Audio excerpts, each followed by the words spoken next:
And welcome to another episode of That 60s Recording Podcast, the podcast that has conversations inspired by the golden era of recording.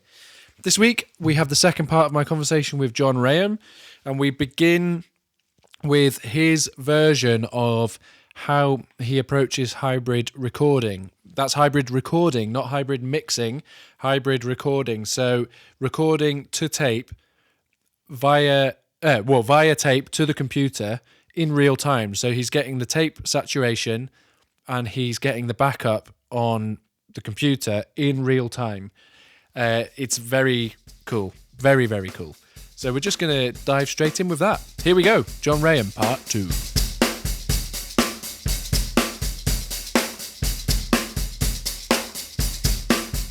Thinking about how does your hybrid setup work? I'm kind of thinking technically, how are you moving from tape to the computer at the same time? Yeah. Okay. Yeah. So that's a pretty cool question because it's like, I think I'm the only person in the world doing it the way I'm doing it. Okay. And I think it's the best way in the world because so I've got a 2-inch 16-track Ampex MM1200, which is kind of the sonic holy grail of large format of tape formats, like 2-inch 16-track, and that thing is all discrete. There's no chips in it. It's just a beautiful machine, except for the transport. Like it's, people used to say MM must stand for master muncher because it's notorious for being sluggish, super hard to punch in on. There's no auto locate. There's no nothing. Right? It's a very primitive transport. I mean, it is servo controlled, but it's fairly primitive. And then I also have a Scully 1/2-inch 4-track, which is what they had at Stax. So it's just got that splat. So I've got flavors that I want to capture, but the feasibility of working off tape is too expensive, very limiting. There's no, nobody's good enough anymore to just stay on tape.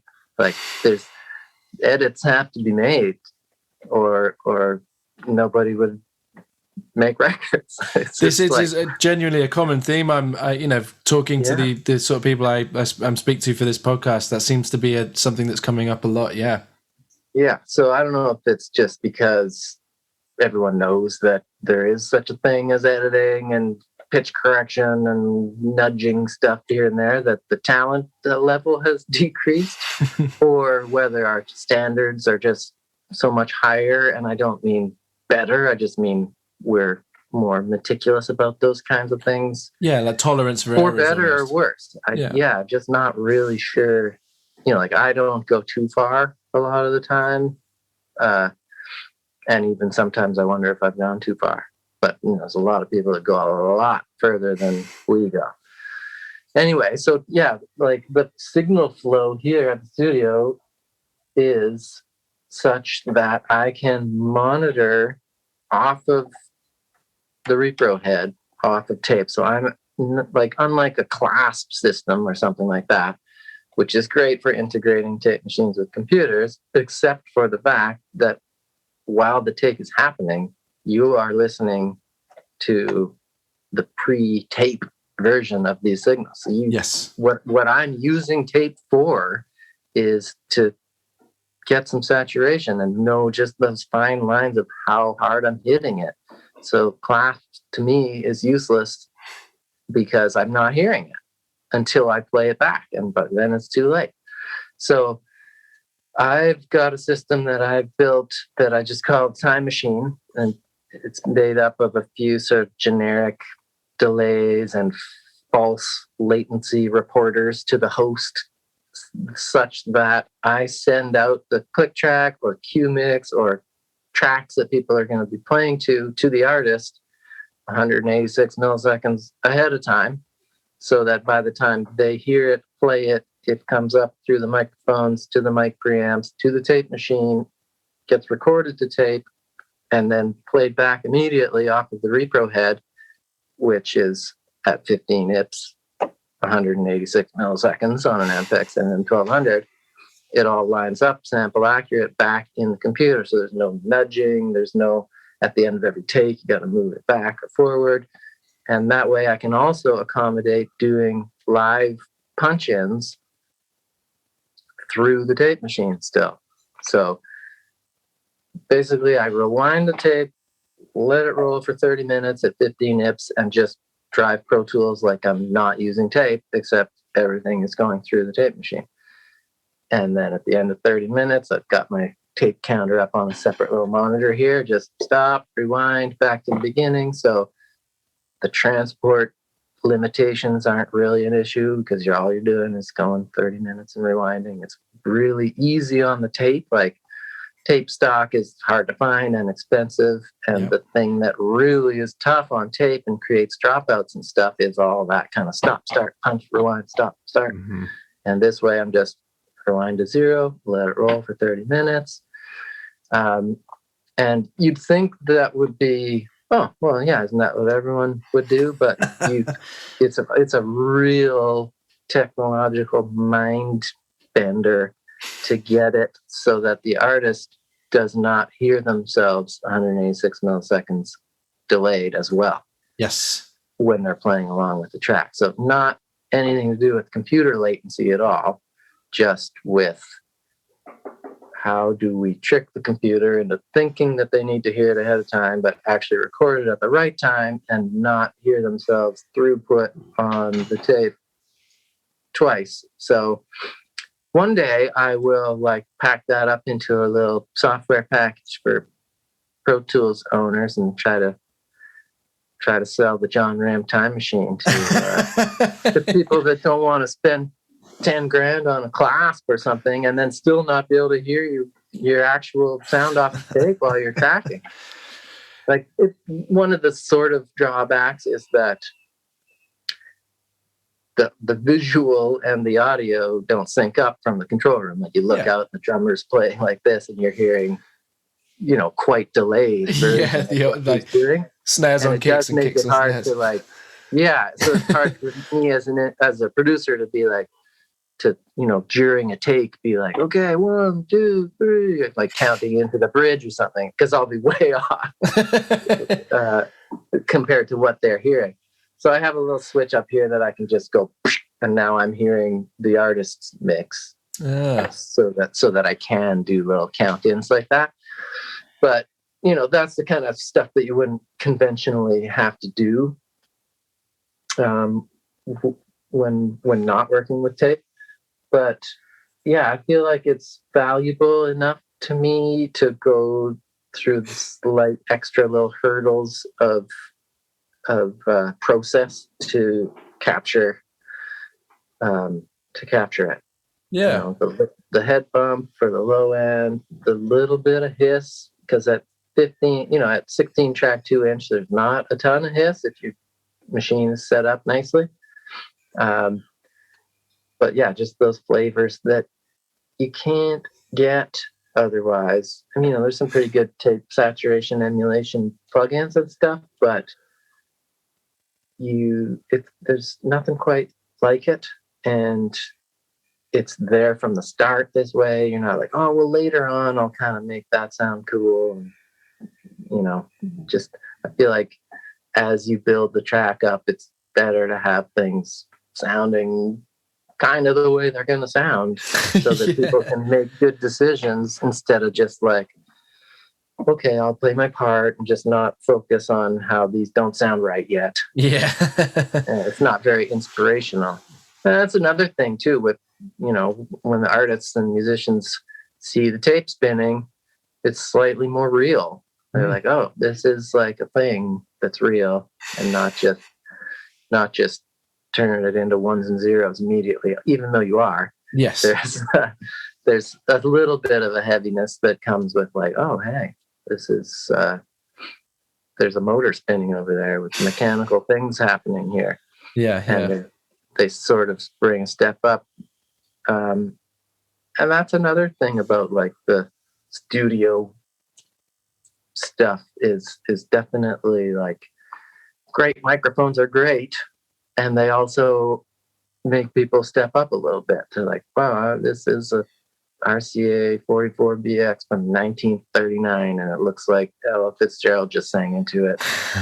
I'm actually going to like bring my A game here instead of it not entering their minds at all what they're doing. That's another lucky thing about where I am, is this place that used to be Mushroom Studios in Vancouver. There's like a ton of history here. Some of it relevant to the kind of music I make, others not so much. Like, well, the Supremes were here. Legend has it that at least the harmonica solo on Bring It On Home, Led Zeppelin, was done here because they were traveling around with those tapes. Wow. And then like pretty big records like Heart and, Sarah McLachlan and stuff like that were done here. So those aren't particularly pertinent to the music that I'm making, but still just being in a place with some history, kind of like what I was saying about the microphones, makes people sort of be like, oh, okay, this is real. This isn't just John's warehouse downtown anymore. This is like a real place. And they get a little starry-eyed, and sometimes you got to rein that in, but I think it's better to have it there for inspiration than not. Absolutely. I was doing some reading up about the studio, and it was designed for Canadian broadcasting in the first instance. You see, yeah, they did a bunch of like smaller orchestral stuff here that they'd offload to this studio. It wasn't actually a CBC studio. Okay. It was another. I should know this, but I can't remember the name of the studio when they actually built it, but they did hire it out a lot to the CBC. Aragon, that's it. Yeah. Yeah, wow, you did your homework. Absolutely, yeah. I'm going to get slapped for not knowing that. And it was, I read about the acoustic design being really specific, and I mean, I just know the sound of the studio through the records that you've made, but how would you describe the sound? Okay, yeah. It's a big live room, isn't it? And it's a big live room. I mean, do you want me to like? Well, I can show you after. Yeah, I won't disrupt the audio stream here, but it's like maybe 18-foot ceilings and 40 feet long and 30 feet wide, kind of thing.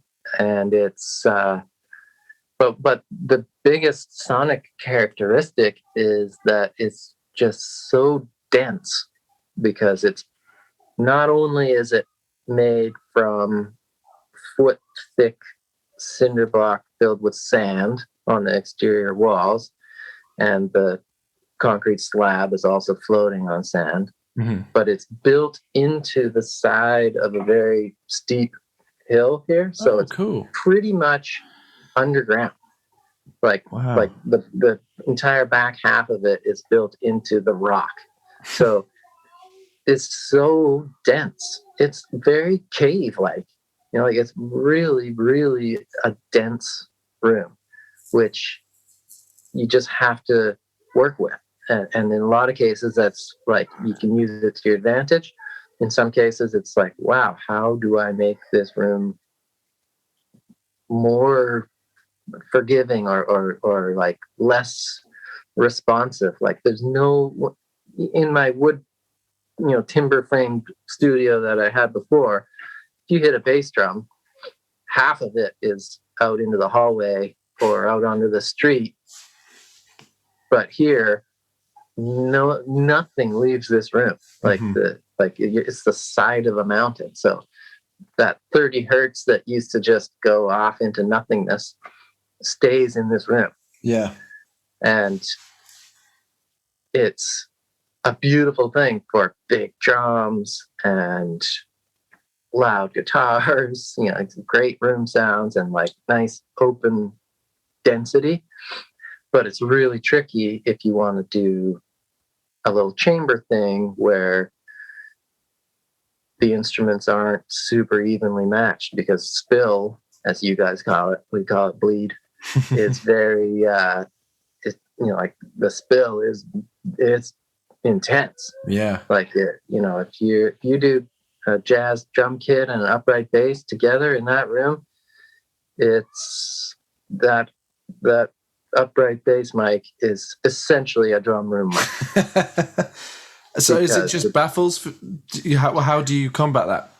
Well, there's some ISO. So a lot of times we're splitting stuff up, or like, in a more chambery jazz kind of thing like that. We put the drums in the bigger ISO and have everybody else out in the room. Because, upright bass and piano and trumpet or something is all relatively, like spill is the toughest when there's an instrument that's way quieter than everybody else, and you need to have it in the mix. So, or way louder than everybody else. But sort of evenly matched instruments, or relatively evenly matched, it's a very nice sounding spill, so you can use it to your advantage to create a cool space, or like just space around the instruments, not sounding closeted, if you pick the right instruments to be out there together. So I had to learn that pretty quickly, coming from my old place, which was super dry and dead and tight and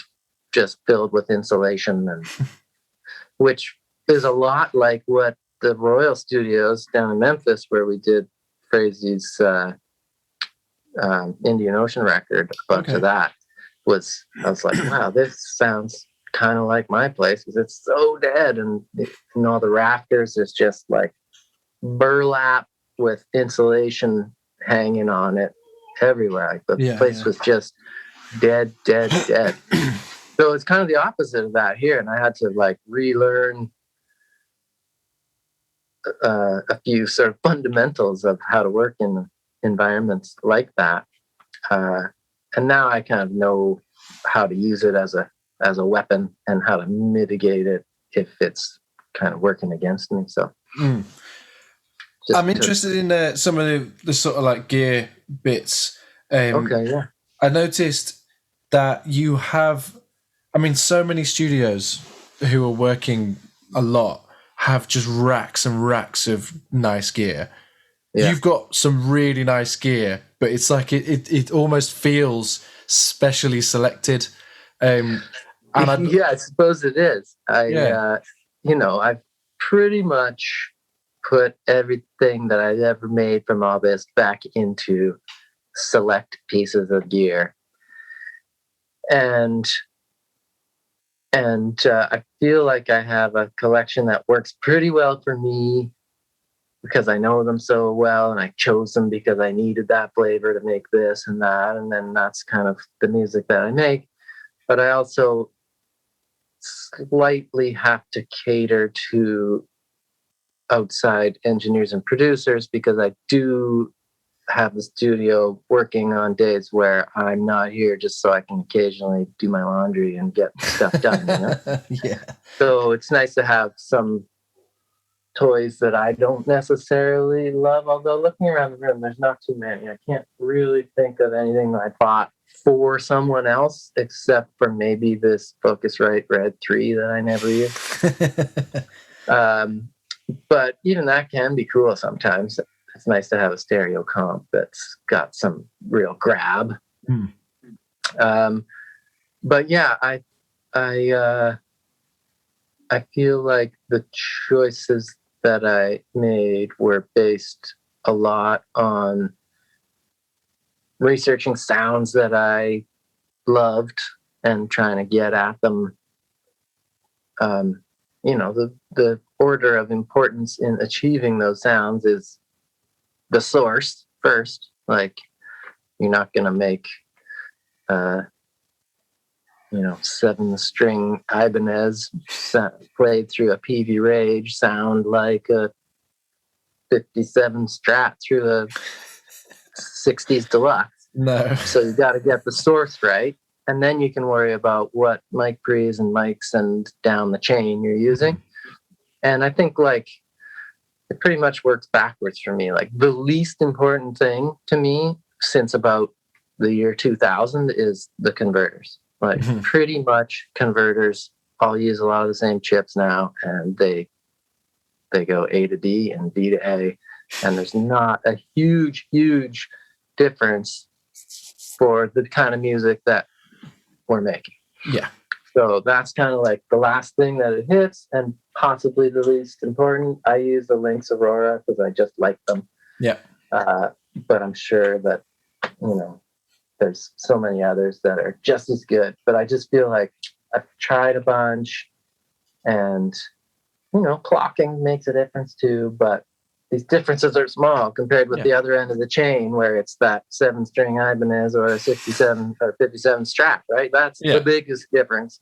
This is the smallest difference. Of course. And then I kind of feel like, well, I've never thought about it this way, but let's go down the chain. So we've got our source, and then we've got our microphone, which is the next thing. And I feel like that choice is a pretty huge influence on how things are going to sound. Then probably next most important would be your choice of mic pre. And again, those two kind of go together. If I'm torn between two mics, I might be like, okay, yes, the ribbon, but only if we use the RCA pre, because it's got that tons of gain and a little bit of lift. Otherwise, we'll use the 47 with the knee or whatever. Like these are sort of interrelated. And then I guess processing. I don't really call mic pre-choice processing, but like processing is, in certain cases pretty huge, I guess. So maybe these are all sort of on equal footing. I'm not a huge time-based effects guy to tape, but I am definitely get into my EQs and compression on the way in. I figure capturing all that on the way to tape is a big thing for me. How bold are you with your choices in EQ and compression? Are you low, sort of high passing sort of stuff on the way in, or how? I sometimes do a high pass stuff on the way. I've got this nice rack of 8 Neve 33 122s that have the same EQ points as 1081s, so they've got a nice high pass and low pass filter, and I will do that. I feel like the little resonant bump at the top of them sometimes is even helpful for a low end thing. Like if I set the high pass on the Neve here to 47, you're gonna wipe out a lot of the stuff that's just gonna be eating up headroom and inaudible rumble, but you're actually gonna give a little bump to around 50, 60 or somewhere right where you might want your big open kick drum oof sound to be. Maybe not so much with a punchier, tighter track, but with some of the more open, undampened bass drum stuff, that can be nice. And then, I'm always just hacking out massive amounts of ugly mids on when I'm tracking drums. There's fixed frequencies on the knees here, so it's usually there's a 270, 390, and 560, and one of those is usually pinned at minus 15 dB, just to get that gunk out of the way so that you can hear the depth and the crispness, but not all the murk that you want to have. That's where your Wurlitzer is going to be, and that's where your beauty in the vocal is going to be, and you'll be able to have more body. So I do a lot of that to tape. Otherwise, I'm just uninspired when I come up and listen, or even if I'm not drumming, if I'm just engineering or producing, I want it to go down, like I said, kind of the way it should be going down. So I'm pretty aggressive with the EQ. Sometimes I'll be maybe too aggressive on top sometimes. and then I'll realize that I have my toque on still, and I'll take that off, and I'll be like, oh, hey, whoa, there's all my 12K and up. And so a lot of times you'll see me like, wow, up here. It's a good look. Yeah, right? That's my new look. So yeah, I go for it. And same with compression. Most of the time I've got just some. And again, like with the comps and stuff, you're giving that back to the artist in their cue mix. So if they're not hearing how that's going to sound because you're going to do it later, it hugely affects the performance. Yeah. So if you know that's what you want, and you know they're going to react with it and to it, then I think you should go for it. I sometimes get scared and throw up a second mic on a vocal if I'm going to be like, oh man, am I really sure that I want this much grit? Yeah.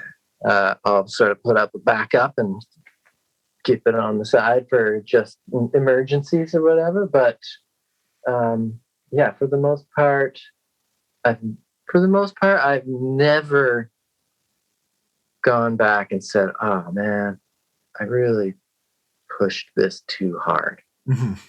Like just the rare time when somebody like belts a note that kind of burnt up and the rest of the song isn't like that or something. You're like, oh, okay, how am I going to fix that? But for the most part, it's like not wishing that I didn't go so far. Yeah. What's just in terms of have you got any particular things that are in favor at the moment? Outboard, I'm just talking about. I've got some microphone placement questions and stuff, but anything you particularly fond of?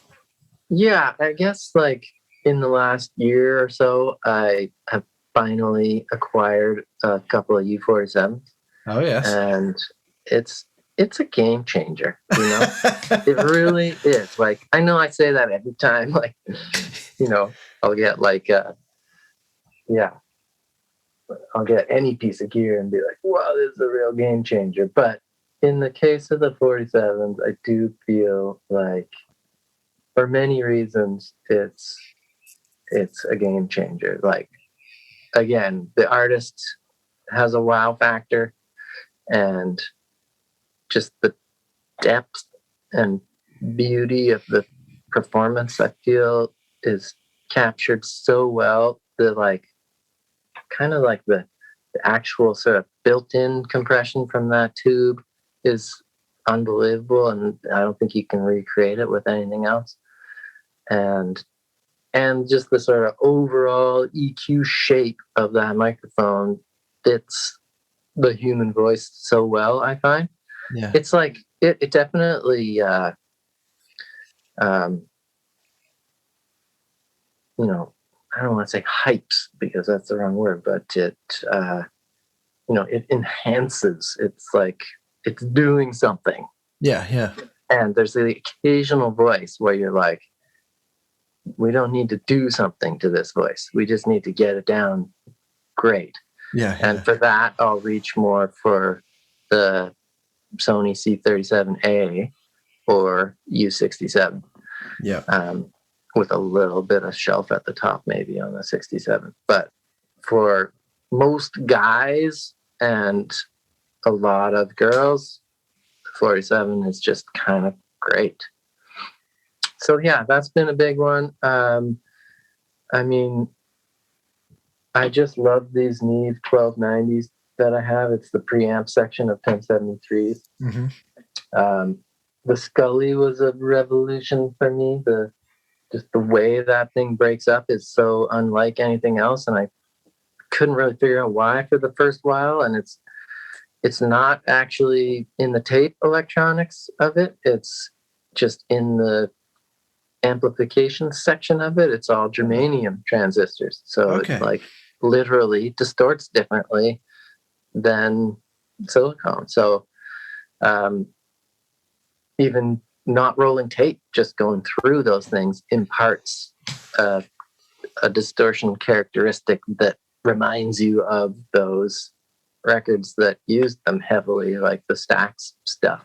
Like when you hear the kind of distortion on those records, I think it's the germanium transistors in the Scully more than hitting the tape too hard or overloading the mic or whatever.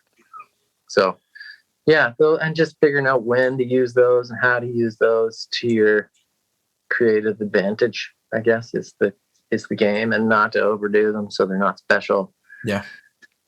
I had a friend build me, he's my main engineer here, second in command, Eric Nielsen. He's also a great tech, and he built me a couple of Rev D 1176 clones that we sourced the actual input and output transformers from original URI units. So cool. They pretty much are black-based 1176s. Like the design's the same, the circuit's the same. Sure, the resistors and capacitors are of a different era, but the input transformers are such a big part of that too. So I feel like, yeah, those are probably as close as I need to get to a black-based 1176, unless someone just drops 10 grand in my lap for no reason. But I think there's other places that would go before. Yeah. Because it's just doing that thing for me. So, I mean, I'm not really a clones kind of guy, but those ones, for some reason, I feel like I'm pretty happy with. They sound like they're kind of special anyway. You know, they've got a little bit of a story behind them. So, they might be a clone, but they're personal to you. Yeah, there you go. And then the other one that was big for me was the V76 mic pre, which is just kind of a beautiful, beautiful thing. Like, for the longest time, you know how you go in the studio and you're kind of trying to get your bearings and you got a lot of elements kind of coming in at you at once. There's a band setting up and you kind of getting some guitar sounds, some drum sounds and bass and vocals or whatever. And you're like, hey, where am I? Like, what, is this bright or not bright? Or is there enough bottom end here? I know it's my own studio and I should know these things and I could put on reference tracks and whatever. But for the longest time, my reference has kind of been a P bass through the V76 into the stay level compressor. And it just always sounds great. It always sounds full. It always sounds strong. So once take 2 seconds to pull it up. So I bring that, I'm like, okay, that's where I'm that's what I can build my reference on for how much depth this kick drum needs and stuff like that. And then kind of since the 47s came along, those have become a secondary reference where it's like, okay, I'm dialing acoustic guitar right now, but I need to hear the singer sing again. And I don't need to hear him sing into a 58 just because it's scratch and he's in the ISO booth.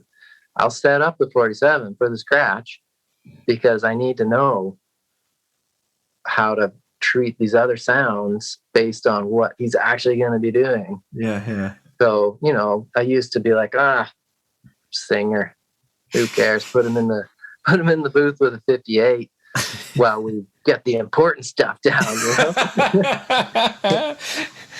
And now it's like, okay, wait a minute here. Let's make sure we have a really good reference for what's going to be there too. Mm-hmm. And that's why I don't really like working with say an artist has done some scratch tracks at home to a click and it's like, well, it's good enough, we could play to that while we figure out the song, but the sonics aren't right, so you're making bad decisions along the way because you're just unconsciously playing, touching, dialing everything to match something that's not going to be like that at all. Like Absolutely. It's a DI'd acoustic and a 58 or whatever. Yeah. So it's like, it just doesn't work.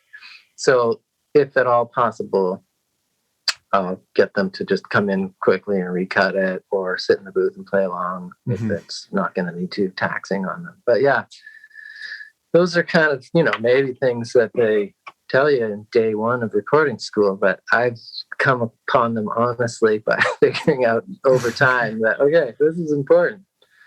You got to make sure that everything that's coming into your ears is a reference point. So you got to make sure they're close to what they want to be. Yeah, I love it. I mean, I want to speak. In fact, before I ask you about this, I want just talk about your Studer console. It's not something you see enormously often, but it's such a beautiful thing, and I bet it sounds incredible. I'm glad you think so. Yeah, it's it's a 189, turns out, not an 089, which is like from about 71. Okay. And again, it's all discrete. There's not one chip in the whole thing. Even the op amps are like discrete. They're just on these cards of caps and resistors. So it's all right there. Everything is serviceable. All the modules come out. I got it from a guy down in Portland who, I don't know if he's the one that brought it into the States, but it was originally at a radio station in Basel. Oh, so interesting. It's, they're a Swiss company, so it's not surprising that it was just across the border there. But one of the distinguishing features is that in the armrest on the front of the console, there's ashtrays built in.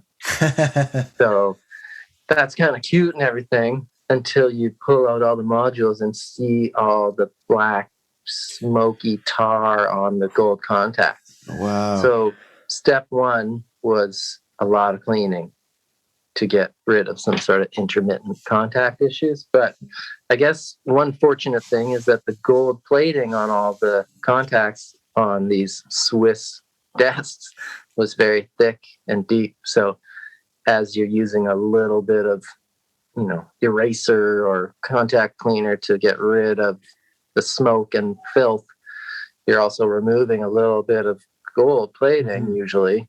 But it was pretty rich in gold, so I didn't do much damage cleaning this thing. And then it's kind of also cool. I don't know how gear talk we want to get, but all the way, do it. Oh, okay, cool. So sort of refurbishing or rehabilitating this console, I, would still sort of find that channel's still funny. What's going on? And I've replaced this, and I've done that, and I've cleaned this. And the Achilles heel of these is the relays. So at the top of each module, there's a selector switch that selects your input, whether it's line input, or microphone input, or the tone generator. And those switches they are just contacts, like gold contacts on a switch, but they activate a relay. And the audio signal actually passes through the relay. So after much cleaning of contacts and switches and connections, it turns out that, and they're sealed too, those relays, so you can't really get in there and do much except wreck them, which I found out. But fortunately, there's some guy in Italy who is building drop-in replacements, and they're not cheap, and there's like 3 per module times 16, so it does add up, but so worth it because I was like sourcing old op amps. It's the same op amps from the Studer tape machines, the A80s. So I was like finding old decrepit A80s and like blindly buying the op amps off the guys on eBay. And they're like, "Are you sure you want these things?" Yeah. And I'd put them in the console, and it's still intermittent. It's like, oh man. So, I mean, this was sort of the first major piece of serious equipment that I got, and it sort of launched my tech journey as well. Like diving into that Studer manual was a revolution for me. Like it's a heavily documented piece of equipment, right? They're very meticulous with the manual, so it's really great for learning about reading schematics and understanding block diagrams and all that kind of stuff. So I feel like the mistakes I made along the way none were catastrophic, and the learning was huge. And I eventually got to the place I needed to get. So it was a good journey. All the while it was sounding great. Just, a few channels like, why can't you all work?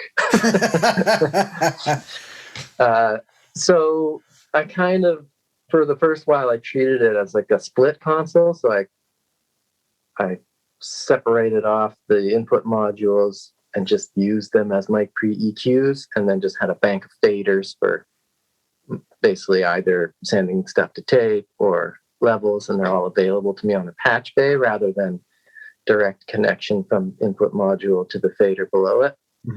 But now I have the option of both, and it is nice to have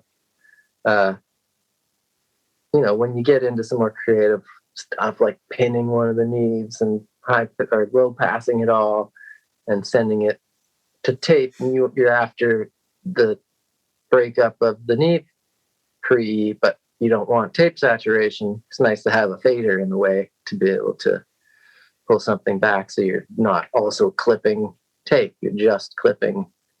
Like a lot of what we do is various types of saturation explorations, whether we know it or not. Really, I think the way things distort, even subtly, is a huge part of why we pick a piece of gear for this or pick a piece of gear for that. Back to the Studer though, it's the EQs are very the shelving is really nice and gentle, and the one selectable mid cut and boost is also very wide Q. So it's not great for like sucking out the 150 hertz that you don't want in a kick drum or something, but it's definitely good for sort of broad boosts and cuts of musical regions that you want to accentuate. And there's other tools for those more surgical cuts for sure. It sees a fair bit of action, but I do not mix on it. I have summed through it a bunch, which is cool, but I kind of feel like we're at this point where large format consoles aren't really, and this is not a large format console really, it's 16 by 8. So, sometimes I fantasize, if I sold everything I own and bought a 80 series Neve, okay, so then what? I have maybe 40 channels. Like, what's the last record that I made that had less than 40 tracks on it? It's kind of get to that point where you're going to be in the box anyways. So unless you have an SSL that's, 64 inputs or more, I don't know how much outboard mixing is happening. And I think you're seeing it in the market too. I think you're seeing, people offloading their, large format consoles and attaching big names to them and stuff too, to make sure the price is right. But I don't really see, if I had a 24 input 80 series Neve, I'd pretty much be using it as mic pre's and EQs. Which I already have racks of that kind of same stuff. So it would be awesome and it would look really cool, and I might be convinced to like try making records that way or something, but that's very niche, and to survive in this world right now. Maybe niche is great, but I feel like I'm niche enough, and I need to be able to accommodate 100% recall and other engineers that are just used to working in Pro Tools, and then don't have this giant power sucking 80 series Neve that needs constant upkeep and everything. Yeah, no, I hear you. I think you're absolutely right, and you just can't argue with that. I think it works. It works absolutely fine. Yeah. The final question I kind of want to ask you myself is about drum miking and where your just sort of where your head's at with it. I mean, I've got my favorite sort of things I like, and I have options I give to people. So I spend most of my time doing remote stuff, and it means that I've got a lot of mics there, so that there's plenty of options depending on what other people want. Right. But I know what I want. And what is it? What's your go-tos? What do you like to hear as a drummer miking up other drummers or yourself? Yeah, I mean, I feel like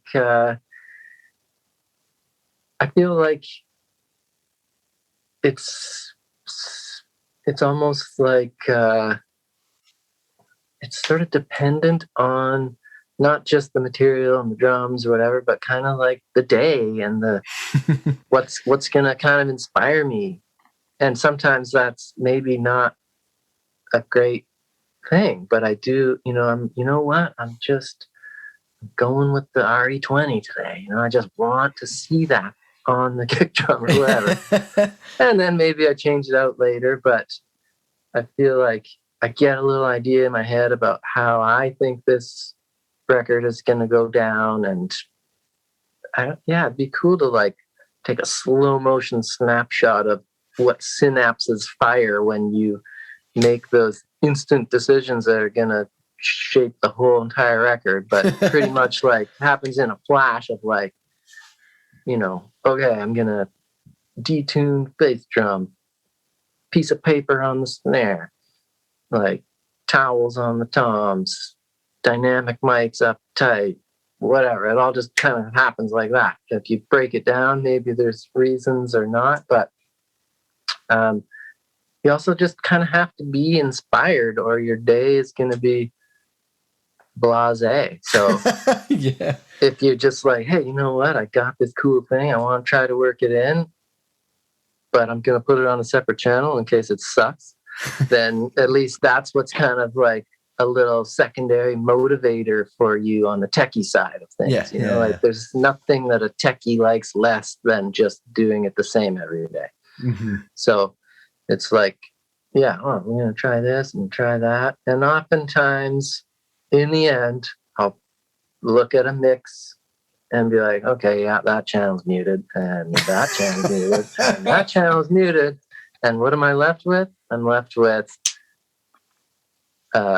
outside kick, snare top, mono overhead, stereo room. And amen. Right? Like, sometimes, like I have the luxury of putting up a few too many things so that we have the choices later, and sometimes they come in handy. And then it's just what do you put in those positions and how do you treat them is sort of way more dependent on the style and the sound and what's going to work for the project. But one of the things that lives with that like gets a lot of use for mono overhead here is that Neumann CMV 653. Okay. Yeah. It's people sort of say it's like the E47's baby brother. It's actually its grandfather because it's pre-47. Yeah. Well, that's not necessarily true. The capsules that are on them, it's like those lollipop ones, right? Yeah. And so I have the M7 capsule in that, which is what is in a U47, but the entire amplifier body part is totally different, different tube, different design, different everything. But it is soft enough, I guess that's probably the M7, that it can be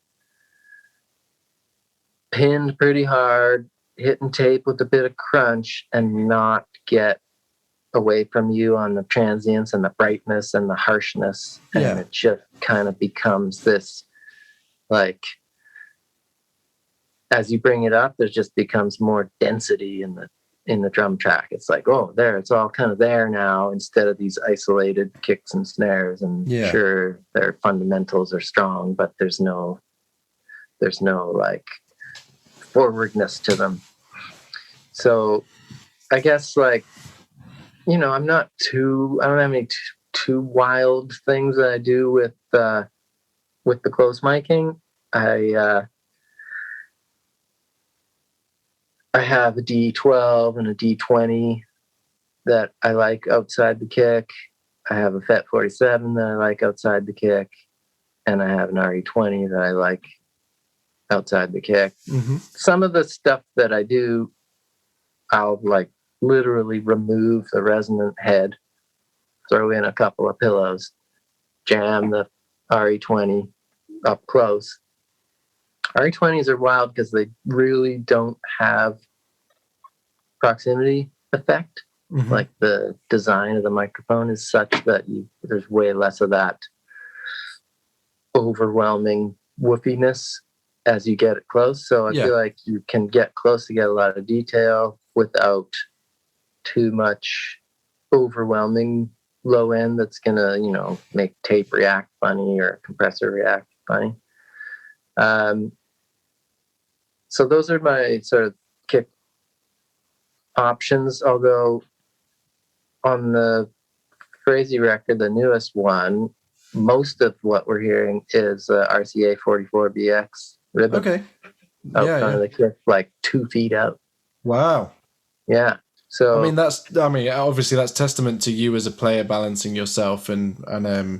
Yeah, it's surprisingly still very kick. When you solo that mic up, it's like, wow, that sounds like it's like right there as a kick mic. And ribbons are kind of cool that way, in that the nulls reject a lot of the outside world. I actually think we ended up putting a little soft baffle on the backside, because figure 8 ribbon in a room like this is going to be picking up a lot of what's over in the opposite direction of the bass drum. Mm-hmm. So a little baffle on that side to make it more like a cardioid microphone facing the kick drum. But yeah, a lot less spill from the sides because of the null. And then snare drums, only when I'm playing drums will I use that CMV as a snare mic occasionally too, because it's like got a delicacy but fullness that's right there for you. But in most situations, I use SM56, which is like a 57 but with a hinge on it. I swear there's no difference except for the hinge and the fact that they're all old, so they have the original input transformer or output transformer, and the original manufacturer, like they're all made in the USA and stuff. So I like those for snare. Occasionally I'll deviate and use 441 because they're hypercard and it's like right in there and there's a lot of thickness and stuff. That's if I'm, going for like a real tight, almost kind of, I don't know. I think when I pull those out, I think of like Fleetwood Mac Rumors kind of drum vibe. So I'll go there. And then, like I said, the mono overhead, but I always do have stereo pair up, usually in XY or ORTF. I don't really do spaced overheads much. And those are usually the brass capsule 414s, like the 414 EVs that I have, just because they're kind of scooped out already and provide a lot of detail. And it is nice to have some stereo imaging on a drum. And I feel like XY and RTF always avoid phase issues with themselves, at least. You still have to get it right with the kick and snare. Yeah. I think that's, that's maybe the hugest thing with drum miking. And it's like bigger than any EQ you could ever imagine, is phase relationship between kick, snare, and overheads. It's like just massive, like maybe up there with the source as far as importance. Like you have the greatest mics up and a great source, and I'm not talking just 180 degrees flipped. Yeah.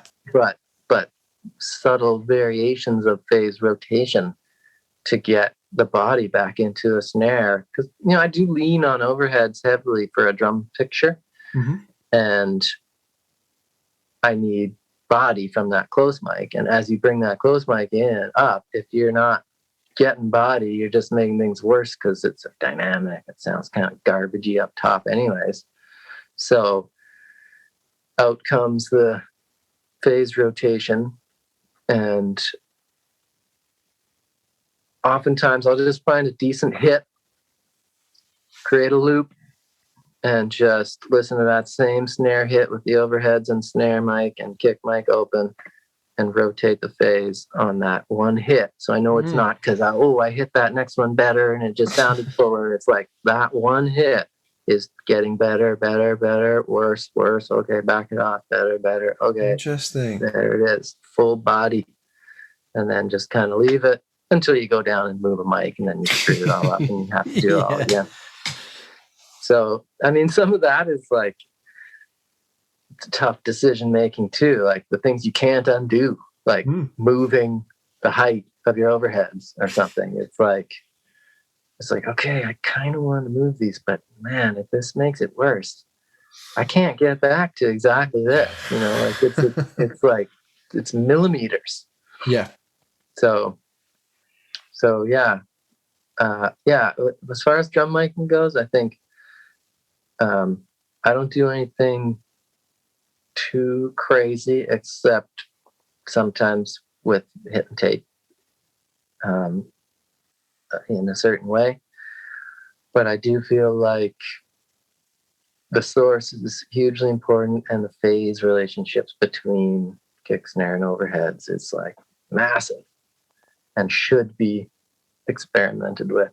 Yes. And sometimes you get it close and then you do a bit of that in software, but Radial makes a really cool analog phase rotation box that I don't know what kind of voodoo is in there, but but you can do the same thing that you can do with the Vox and Go plugs, or maybe it's a Little Labs plug that's got the good phase rotation tool. But yeah, you can do it on the way in too.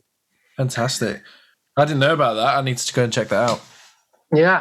Yeah, it's a good box. I forget what it's called, but Radial makes it. Cool.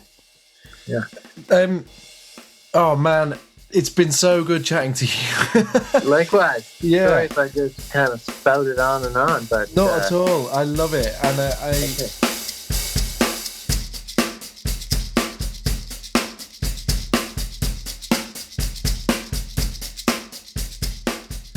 There we go. I do hope that you enjoyed that conversation and took a lot of notes. I think it's going to be an expensive year for me. I have a lot of notes from my conversation with John. And I just found it really, really inspiring. And I kind of hope that you did too. So yes, I'd just like to remind you, if you want to get in touch with me with some guest suggestions, you are more than welcome. In fact, I would urge you to do that. I have I always say I have a list of people that I'd like to speak to, and some people are very difficult to get hold of, and I have interviews lined up.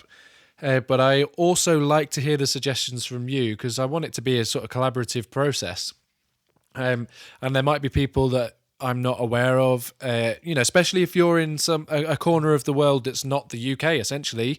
That would be really useful. So, obviously I've spoken to a lot of people in Australia, a few people in Canada, lots of people in America, but America is a big place. So if you have any guest suggestions at all, please do get in touch. My email is joe@allyouneedisdrums.com. And I will do my best to get hold of whoever you suggest, essentially. You can also support this podcast by buying a lovely enamel mug from my website, where I also have CDs and things for sale. That's allyouneedisdrums.com. You can also check out a load of the free stuff that I've got on there. There's tons of drums that you can download and do what you would like with. That just leaves me to say a big thank you to Joe Kane for the intro and outro music, to Adam Mallet for the artwork, and to Rory Hancock for doing all of the necessary things to make the podcast get to your ears. So thanks to all of those guys, and I will speak to you next Tuesday. Goodbye.